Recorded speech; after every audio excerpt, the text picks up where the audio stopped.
कैसे गर्मी होला। बाप रे बाप देखत नहीं ख उखी बिखी ले लेबा एकदम उखी बिखी। हां पढ़तो बा पनिया तो तनी तनी पढ़ता। हाँ। अरे पढ़ही के बाद द एक छौनी द। है हुन भर पढ़ता। कि कम से कम कुछ बचत तो के धान के बिया तो देखत सुखाता। ना अरे गिरत तो गिरत दाम भर। माथा खराब का हो माटा। अरे आवा मर्द बैठा तो जइहा कहाँ भागल जाता रह। नाटा नाटा गोड़े लेके लंबा लंबा डेग डाला तड़ भैया का बात बा। मने यही खातिर आई में बैठा रहे लोग कि आओ जात केहू के टोक दी। अरे आवा अरे मर्दे काम में जात रही। हाँ अरे मर्द है ने आवा पहले। अरे काम बा काम है ना आवा लेके काम में जात रही है भाई। काम में जाता रह। भैया बैठो का तू एकदम कहलो हाँ? का कहत लोग कहलो। अरे कहलो का मिठाई उठाई खियाव मर्द भाई अरे सेवा शर्त मिल गई लोग के। कहा पर उनकी मिठाई अब ना खिएब तो अब कहिया खिएब। नोट के पुलिंदा हाथ में उठाओ तलो मिठाई खियावे में डेरा तलो। नियोजित मने आजे उठावे लगली जा। अरे आजे ना उठावे लगलो तो तार हो गइलू। हो गइलू मर्दे। पहले नियोजित शिक्षक कहत रह अब शिक्षक कहे लगलो।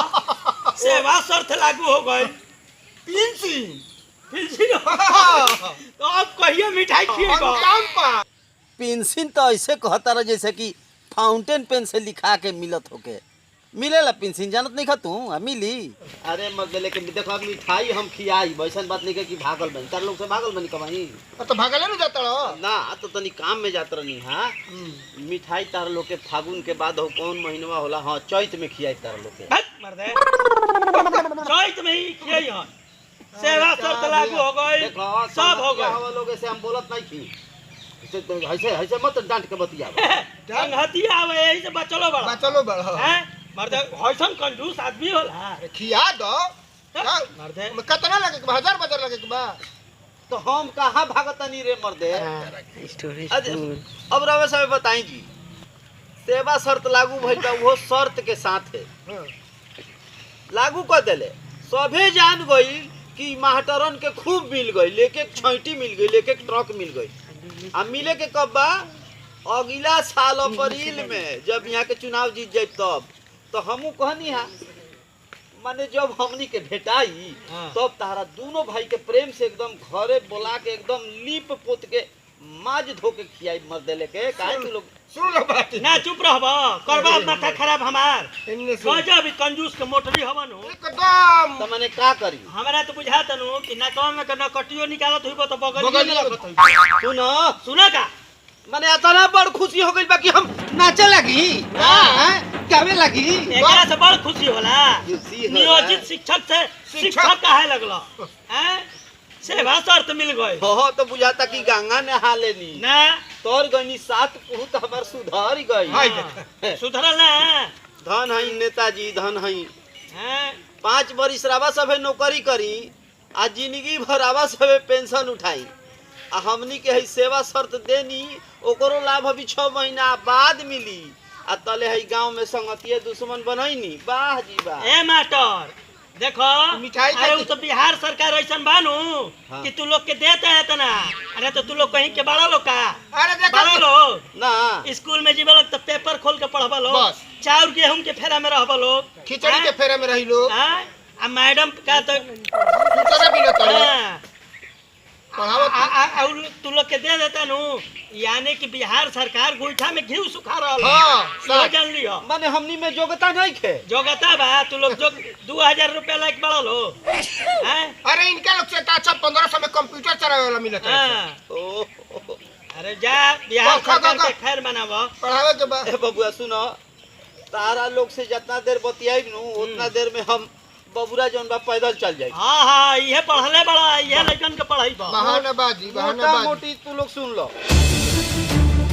मास्टर जौन बारे नु ए समाज खातिर ए सरकार खातिर एकदम गइल गुजरल बा। ठीक कुछ सोचता हूँ ठीक नु कहनिया नु कहते बड़ा ठीक कुछ लोग के आवे जाए ना बुझाए ना आज बुझाई जा बहुत खत्म आदमी बहुत गलत आदमी होले मास्टर समझ लो भैया। हाँ। मास्टर जब ब्लॉक के जब काम आवेला मास्टर फिरी जाती आए काटे खातिर तब बिना पैसा ले ले मास्टर ना दे ठीक बनू। मास्टर फिरी जब नली गली बनावे के आवेला तब बिना कमीशन खैले नली गली ना बनाबस। क्या बोले लगले मास्टर गलत आदमी बा रे, मास्टर तो गलत आदमी नहीं के। 2 रुपए के मिठाई के एक मास्टर भी जब केहू फाइल लेके जाला ऑफिस में तो बिना टेबुल के नीचे से ले ले फाइल पर साइन ना कर। ठीक बनू मास्टर भी कोनो रोगी जब आवेला बड़का बड़का कंपनिये के दवाई लिखेले काहे लाभ लेवेले ऐसे मास्टर गलत बड़े। बाकी सबे एकदम ठीक बा, साधु बा, संत बा, देवता बा ना हो। नहीं बा। सबसे गड़बड़ मास्टरे बाड़े।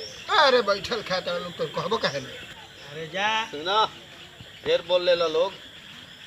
ए समाज में जितना प्रकार के नौकरी बा सुन लो लोग। हाँ। ओ हमें मास्टरे एगो ऐसा नौकरिया बाड़े जे है समाज से 4 आना ना ले ले। ठीक बनू हाँ।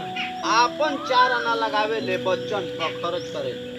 हाँ हम स्कूल के हेडमास्टर के बात नहीं कहत, मास्टर के बात कहत नहीं से कि तू लोग हमारे से बतियाओ। तो हरा से बतियाओ तनी। लेकिन पूरा समाज तू ही लोग ना पूरा देशवे जौन बा मास्टरे के गरियाई। जबकि तू आंख उठा के देखो डॉक्टर भी ब्लॉक में, ऑफिस में, पुलिस थाना में कहीं भी जाता रहो तार पे ले देले काम हो जाता। लेकिन गरियाई लोग मास्टर के बात गंभीर कहत तड़े।